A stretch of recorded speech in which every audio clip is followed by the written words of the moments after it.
Hello, welcome to my very unscripted, poorly made, and very unprofessional video. Recently it seems like a lot of people have been talking about whether or not Sonic Prime is canon.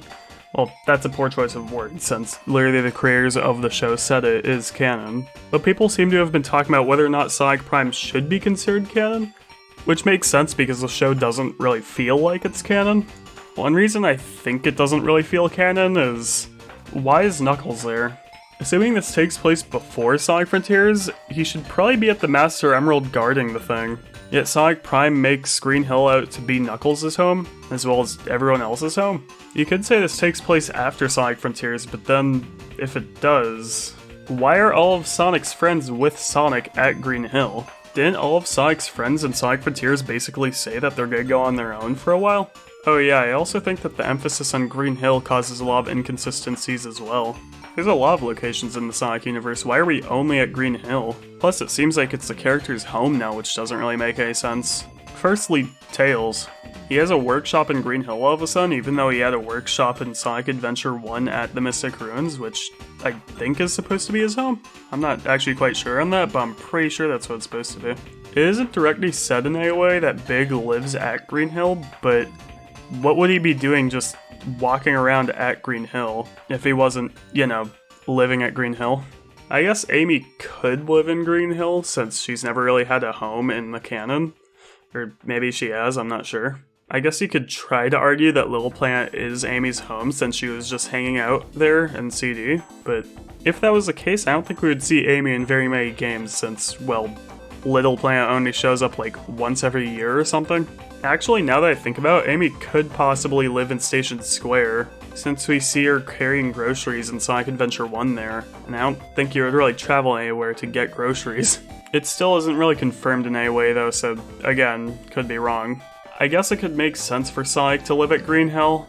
Well, less so live, since I don't really think Sonic would be the type of person to really live anywhere for a long time.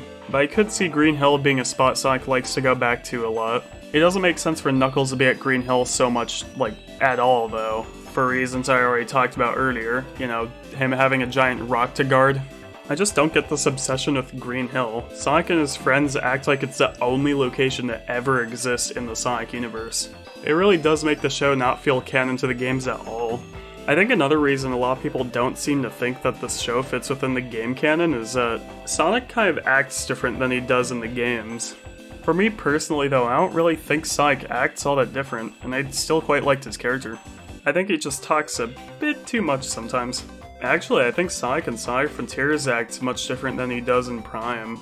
But, assuming this show takes place before Sonic Frontiers, which doesn't really make any sense, but the show taking place after Frontiers doesn't really make any sense either, so whatever. Seeing as this show is very clearly building a character arc for Sonic, I could see Prime as trying to fix Sonic's character, kinda like what Sonic Frontiers did with Tails on Chaos Island. So, being honest, I don't really mind Sonic's character being all that different. I don't think it causes that many inconsistencies for me. Also, I just kind of prefer his character here compared to Frontiers' version of Sonic. However, all of the other inconsistencies are still there, and it doesn't really make Sonic Prime fit into the game's canon.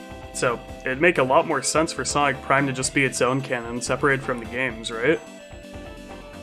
Well, yes, it would make a lot more sense to go that route, but I really don't want them to go that route if I'm being honest. And that's because I'm glad Boom Sonic and Archie Sonic are dead. Look, I like Sonic Boom, the TV show, and the Sonic Archie comics are something I never got into, but I'm sure they're good, yeah. But I'm really not a fan of the multiple canons and timelines and all that stuff. And yes, I know Sonic Prime is based around multiple dimensions and such, but I think Sonic Prime actually did that pretty well, avoiding all the things I dislike about that approach. But when it comes to multiple canons, it's hard to really get attached to a certain canon if it's not the main canon. And for franchises that do this without a main canon, it's hard to really get attached to any of the canons. So many different but not quite versions of these characters, so many different but not quite versions of these worlds and locations, I don't know, I'm not really a fan of it. I like being able to keep track of one long-running story without any resets or anything, you know what I mean? I'm glad all Sonic lore is kind of coming into the same canon and universe and such. The only ongoing Sonic canon that they can't do that with is the Sonic movie canon, which I don't want them to even try that because that would cause way too many inconsistencies. But I'm fine with just these two canons for Sonic, the movie canon and the game canon. Or more like the game and everything else canon at this point. I really kinda don't want them to make everything messy again by making Sonic Prime its own separate canon. I'm realizing now that with how much I was talking about Sonic Prime's inconsistency with the game lore, it made it sound like I didn't really like the show all that much. But I very much did like the show. It's probably my second favorite Sonic show ever. So, thanks for watching, and, Oh, I gotta come up with an outro now, don't I? You know what? I'll just stare at you for convenient 20-ish seconds so I can give the end card some time to show up.